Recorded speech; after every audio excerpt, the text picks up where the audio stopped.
करण वीतराग विज्ञान नमो ताहि जाते हरता विद्याहि सागर सुधी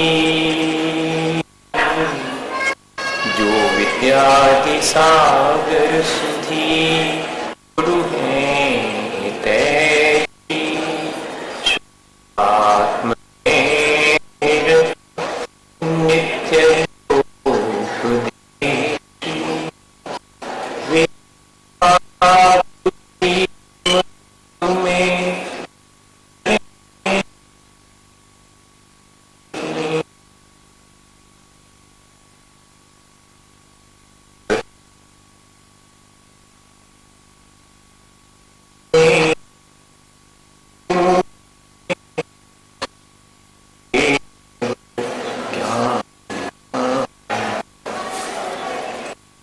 भगवान की 10 लक्षण पर्व की गुरु और विद्यासागर मुनि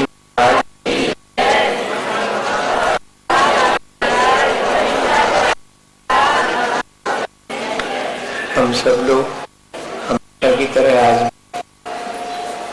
जैसा आचार्य भगवंतों ने हम अपने जीवन को अच्छा बनाने के लिए उपदेश दिया है उस पर विचार कर रहे हैं। जो सब परिग्रह से मुक्त होकर सुख और दुख के अवसर पर अत्यंत निर्द्वंद और निश्चित होकर के अपना आचरण करता है वो आकिंचन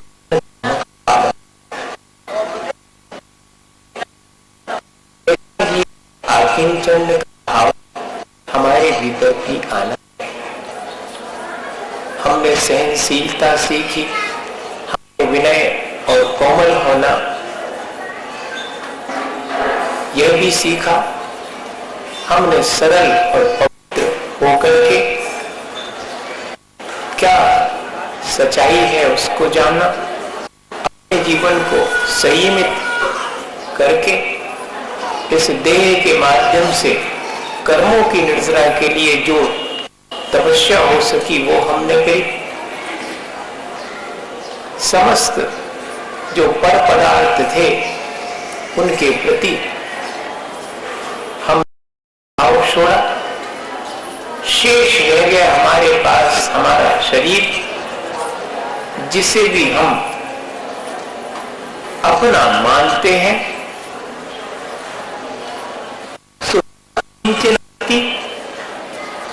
अकिंचना तो शरीर भी नहीं है, ऐसा जो भाव मेरे भीतर उत्पन्न होवे तब आकिंचन भाव, ऐसा धर्म अपने भीतर में आवेगा।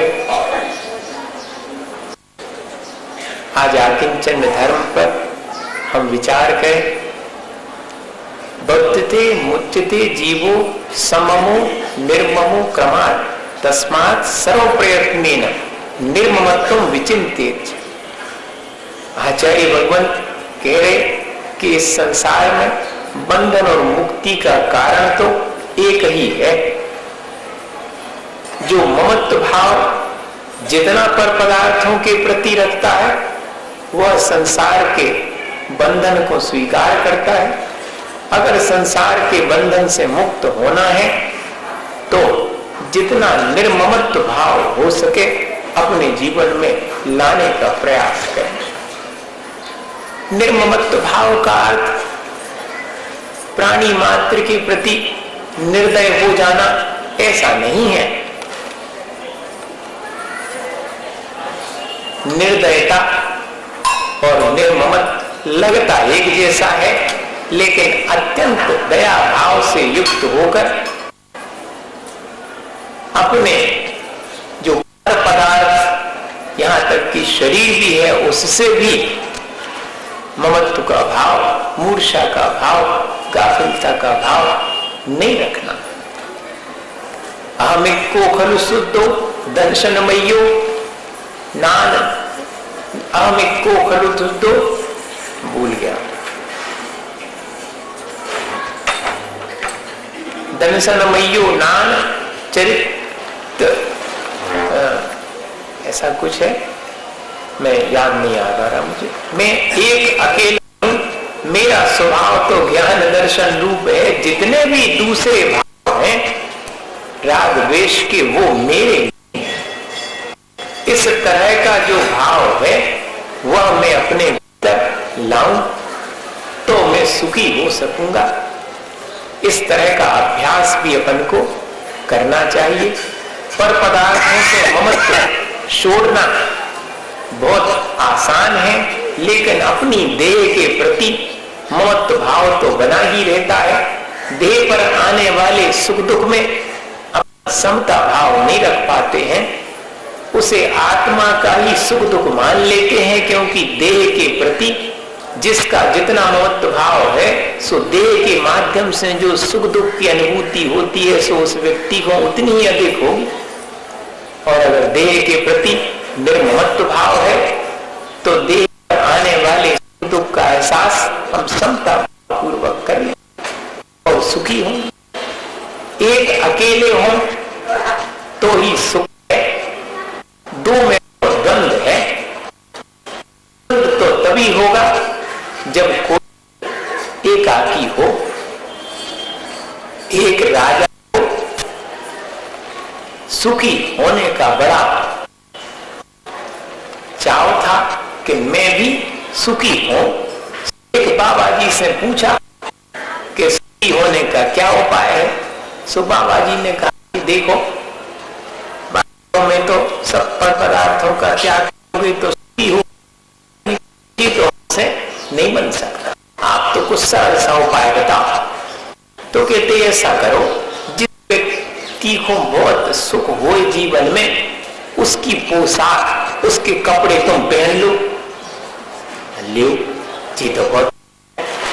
राजा साहब ने अपने मंत्रियों को, सिपाहियों को, सबको खोज कर जो अत्यंत सुखी हो वो के कपड़ा ले आओ, उसकी पोशाक ले आओ।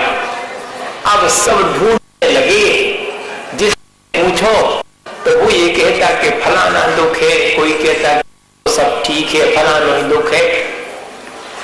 तो कोई भी पूरी तरह से सुखी नहीं मिला। जब पहुंचे ढूंढते ढूंढते तो एक व्यक्ति अत्यंत प्रसन्न अवस्था में पेड़ के ऊपर बैठा हुआ बाजा बजा रहा था। आनंद से ये ज्यादा सही है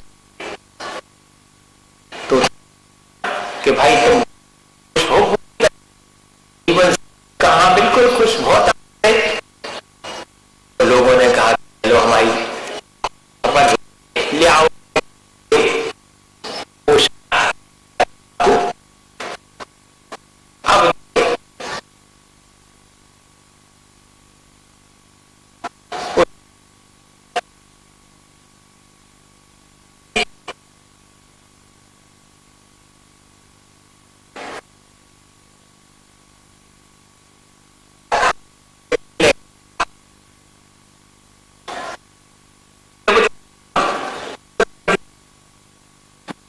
रखेंगे तब तक हम सुखी नहीं हो सकते।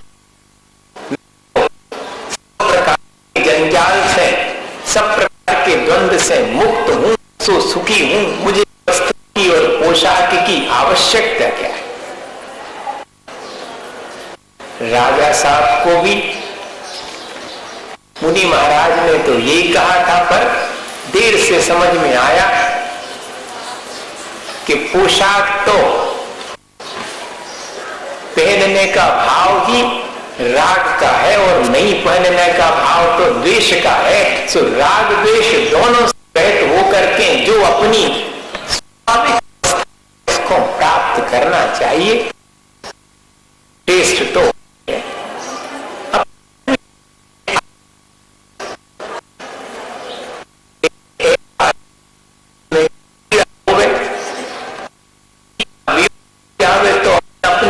अकेला मानने लगते हैं, अत्यंत दुखी हो जाते हैं कि देखो हमारे था और नहीं है, सो नहीं पीड़ा के भरे अपन अकेले पास करते हैं। दूसरी स्थिति बनती है कोई किसान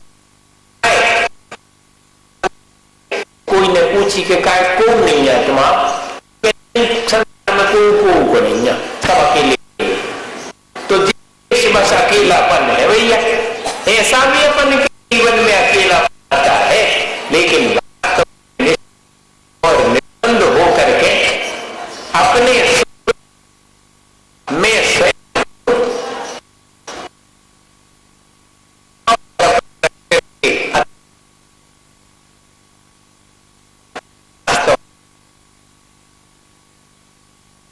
प्रकट हो पाए।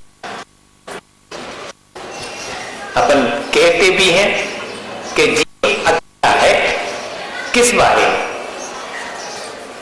अपने सुख दुख के फल को भोगने में। मैं हमेशा कहता हूं कि अत्यंत प्रेम होता अपने बच्चों से मां का, सो बच्चे की पीड़ा में मां अत्यंत दुख का अनुभव करती है।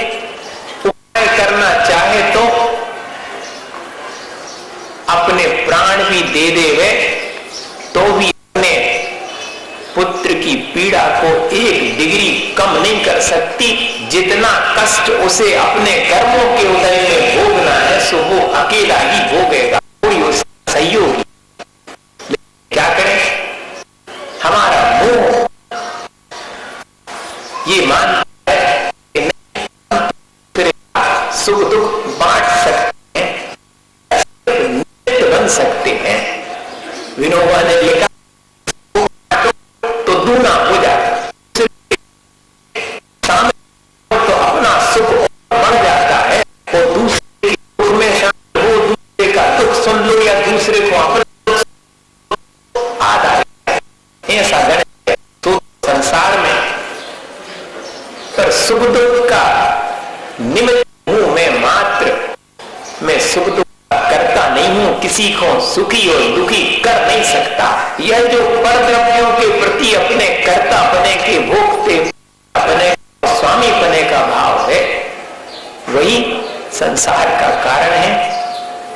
एकाकी होने का मतलब है कि हम कर्ता भाव छोड़ें, भोक्ता भाव और स्वामी बने का भाव छोड़ें और अपना कर्तव्य मान करके अपना जीवन जी।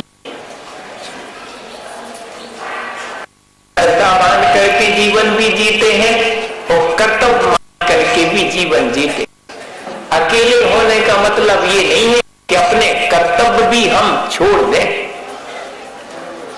देश के प्रति, परिवार के प्रति, समाज के प्रति जो हमारे दायित्व हैं, उनको हम दायित्व मान करके करेंगे। सबसे अलग थलग कट करके खड़े हो जाने का नाम अकिंचन नहीं है भाई। अत्यंत स्वावलंबन पूर्वक अपना जीवन जीना और दूसरे की मदद के लिए तत्पर रहना, दूसरे से अपेक्षा मदद की नहीं रखना, ये है इसका फल। इस प्रकार अपन अकिंचन भाव को धारण करके और अपने जीवन को अच्छा बना सकते। क्या हुआ? ममत्व भाव व्यक्ति के भीतर जागृत हो जाता है तो वो अपने आप को कर्ता और स्वामी मानने लगता है।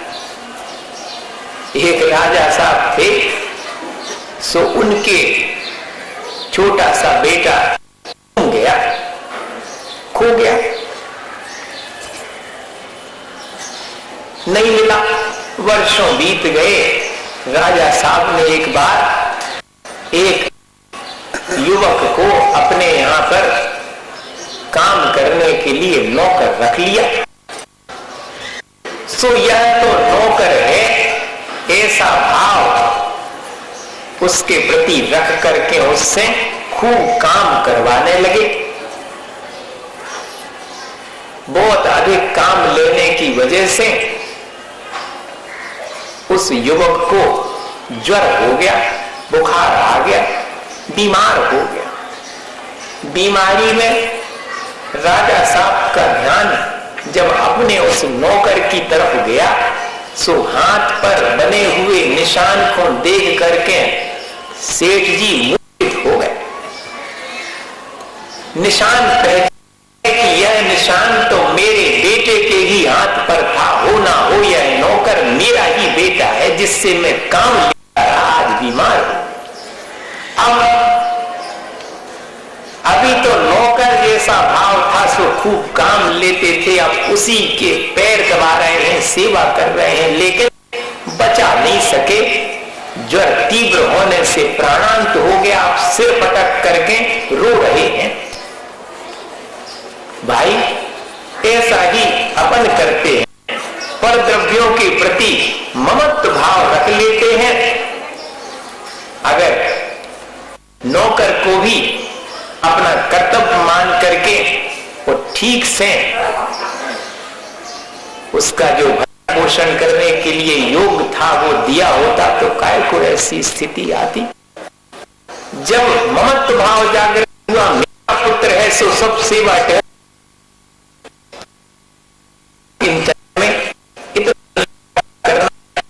मात्र के प्रति अपने मन में भाव है, किसी के उपयोग करने का भाव नहीं आवे। अपने जीवन में यही लगता है कि सब जैसे सारा संसार हमारे अनुसार चले, हमारे उपयोग के लाने हैं, हम जैसा चाहें सो उसका उपयोग करें। नहीं भाई, हमें ऐसी अपेक्षा दूसरे से नहीं रखनी चाहिए। हमारे सुख दुख में दूसरा निमित्त तो हो सकता है, लेकिन हमें सुखी दुखी नहीं बना सकता। ऐसा भाव रख करके अपना कर्तव्य यदि अपन करते हैं तो इस आकिंचन धर्म को प्राप्त कर सकते हैं। आकिंचन धर्म तो तभी आएगा जब अपने भीतर निश्चिंतता और निर्द्वंदता आएगी। जब अपने सुख दुख को भोगने वाला मैं अकेला हूं, तो दूसरे से शिकायत का भाव होगा। देखो हमारे ऊपर तो दुख आओ, फलाने ने दुखी कर दिया। अवस्था में अक्सर बड़े बूढ़े लोगों की अपने बच्चों से शिकायत होती है कि देखो जरा भी सेवा नहीं कर। भाई हमारे पुण्य का उदय हो तो शत्रु भी सेवा करे, और अगर पुण्य का उदय नहीं है तो सगा भाई भी, बेटा भी सेवा के लिए उपस्थित नहीं होगा। सो ऐसी अपेक्षा रखते और दीनहीन क्यों होते हो, और मेरा सेवा करते हैं, ठाट बाट है मेरा, तो ऐसा अहंकार करके अपना संसार क्यों बढ़ाते हो। ने अहंकार करना, ने दीनता का भाव आना कि मेरा तो कोई नहीं है या कि मेरे तो सब है, ये दोनों ही दीनता और अहंकार के भाव को संसार आने वाले हैं। मैं अपने सुख दुख का भोगता, मैं परद्रव्यों का करता भोगता। ऐसा यदि अपने भीतर भाव आ जाए और अपना मान करके अपन कार्य संपन्न करें, तो अपने जीवन को अपन सार्थक बना सकते हैं, सुखी बना सकते हैं। मिथिला नरेश थे, राजा साहब थे, उनको एक बार दाह जड़ हो गया, बड़ी दाह उनको उत्पन्न हुई। एक तो ज्वर भी था और फिर दाह ज्वर, अत्यंत वेदना, बड़े शीतोपचार सब किए गए। राजा साहब थे, सो किसी ने वैद्य ने बताया कि राजा साहब को लेप लगाया जाए चंदन का। अब इतना सारा चंदन कौन घिसे, तो जो रानियां थी राजा साहब के, उनने कहा कि यह कार्य तो हम कर देंगे, हम चंदन घिसेंगे जिससे कि राजा का लेप तैयार हो सके लगाने के लिए चंदन का। सो लेप घिसा जाने लगा, बाजू के कमरे से लेप घिस रहे थे सब रानी लोग। सो चूड़ियां पहन रखी थी, की बहुत ध्वनि होने लगी, आवाज लगी, तो राजा और आ रहे हो, इतनी आवाज आई। रानी साहबा से कहा कि राजा साहब अपन तैयार कर रहे, लेकिन राजा साहब को पीछा इस ध्वनि से। राजा के मन में विचार आया कि क्या उपाय हो सकता है। सो थोड़ी देर के बाद, वो उपाय करने के बाद जब चंदन घिसा जाने लगा तो ध्वनि नहीं आई। तो अब राजा को दूसरा विकल्प कि क्यों चंदन घिसने को लगाने को बोला, वो घिसा नहीं जा रहा क्या? तो मंत्री ने कहा चंदन का लेप तो वैसा ही घिसा जा रहा था, वैसे ही घिसा जा रहा, आवाज क्यों नहीं आ रही? तो मंत्री ने कहा रानी साहब ने और सब रानियों ने करके एक चूड़ी, आवाज तो आती में कहां से आएगी, आवाज नहीं आई। राजा साहब को इतना ही पर्याप्त था।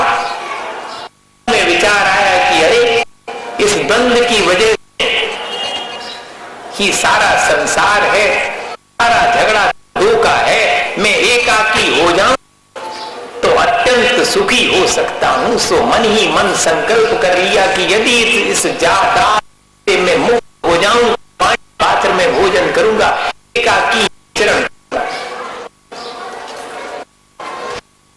रात निकली और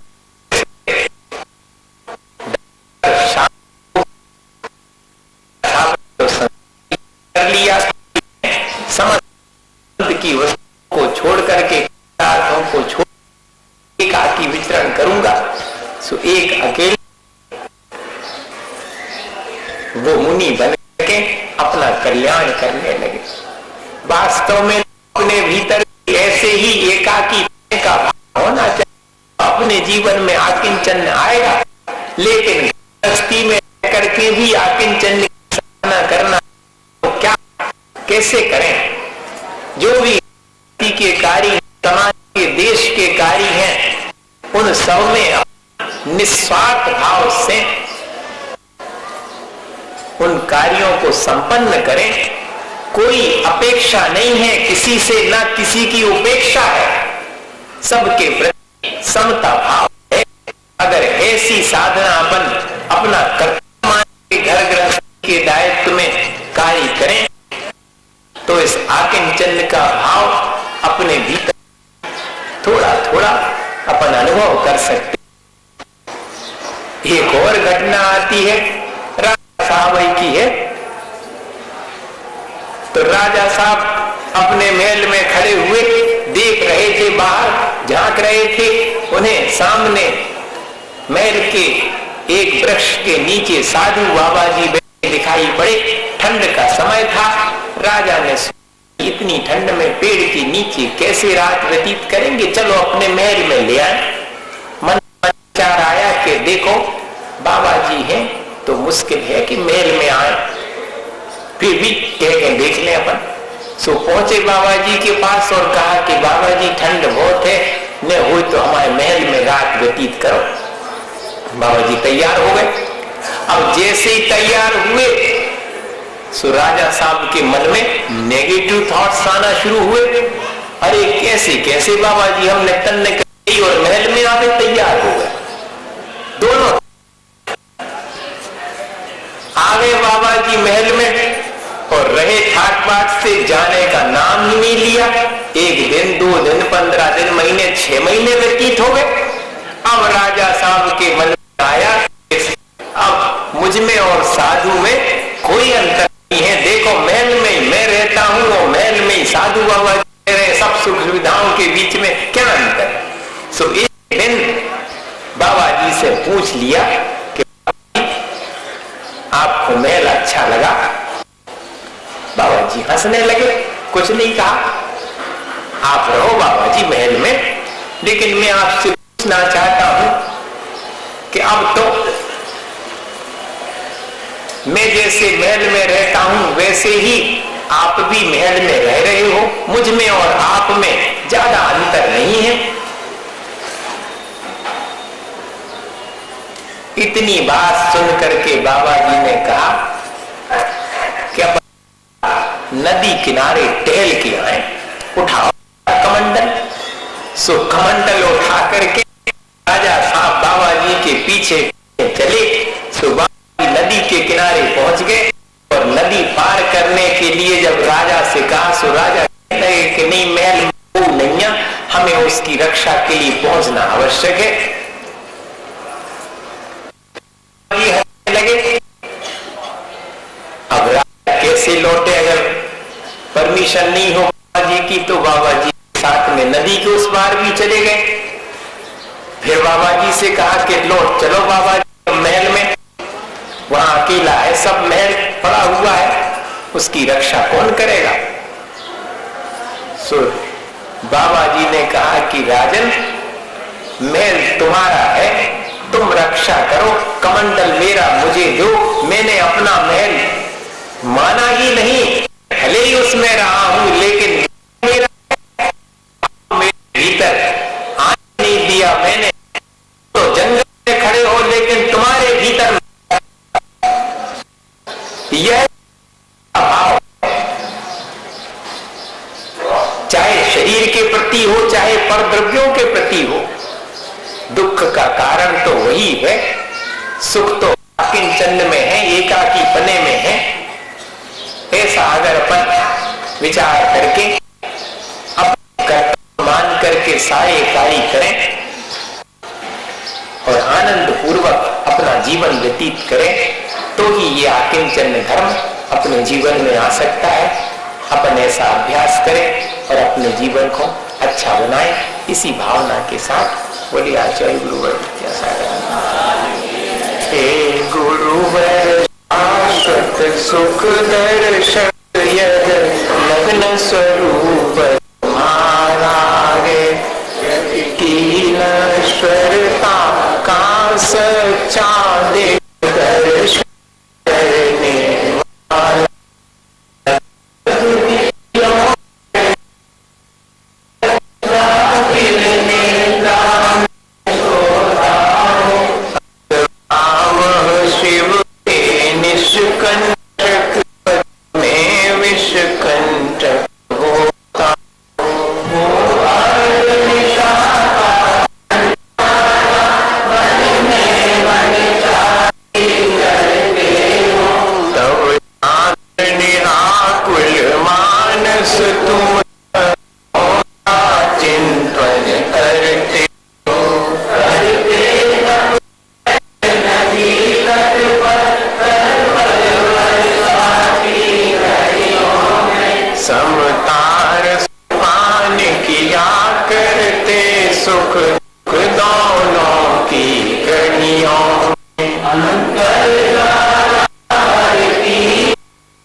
नमस्कार